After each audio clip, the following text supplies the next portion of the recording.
Hello, welcome to curry leaves. ഇന്ന് ഞാൻ ചീര കൊണ്ടുള്ള ഒരു കറിയുടെ റെസിപ്പി ആയിട്ടാണ് വന്നിരിക്കുന്നത്. അപ്പൊ തുടങ്ങല്ലേ. ഒരു പിടി ചീരയുടെ തണ്ടാണ് ഞാൻ എടുത്തിരിക്കുന്നത്. ഏകദേശം ഇതൊരു 250 ഗ്രാം ഉണ്ടാകും. ഇത് അധികം ചെറുതായിട്ടല്ല ഞാൻ കട്ട് ചെയ്യുന്നത്, ഇത്ര വലുപ്പത്തിലാണ് ഞാൻ കട്ട് ചെയ്തിരിക്കുന്നത്.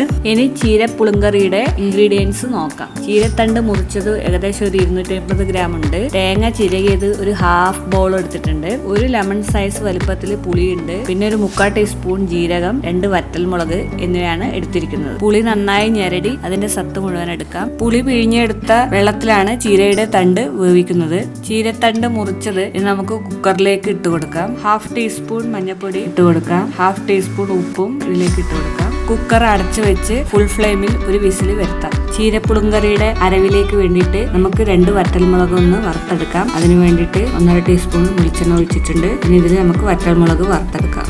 നമുക്ക് വറ്റൽമുളക് വറുത്തതും തേങ്ങയും ജീരകവും വെള്ളം ഒഴിച്ചിട്ട് അരച്ചെടുക്കാം. ചീരത്തണ്ട് വെന്തിട്ടുണ്ട്. നമുക്ക് ഇതിലേക്ക് നമ്മൾ അരവ് ചേർക്കാം. അരവിനൊപ്പം ഞാൻ കുറച്ച് വെള്ളം കൂടി ചേർക്കുന്നുണ്ട്. ജസ്റ്റ് ഇതൊന്ന് നമുക്കൊന്ന് തിളപ്പിക്കാം.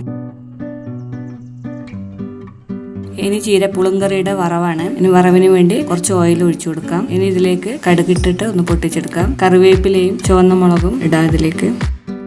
അപ്പോൾ ചീരപ്പുളിങ്കറി റെഡി ആയിട്ടുണ്ട്. വെറൈറ്റി ഉള്ള ഒരു കറിയാണ് ചീരപ്പുളിങ്കറി. അപ്പോൾ ഇതുപോലെ നിങ്ങൾ ഉണ്ടാക്കി നോക്കുക. അതുപോലെ തന്നെ അഭിപ്രായങ്ങൾ അറിയിക്കുക, ലൈക്ക് അടിക്കുക, സബ്സ്ക്രൈബ് ചെയ്യുക. താങ്ക്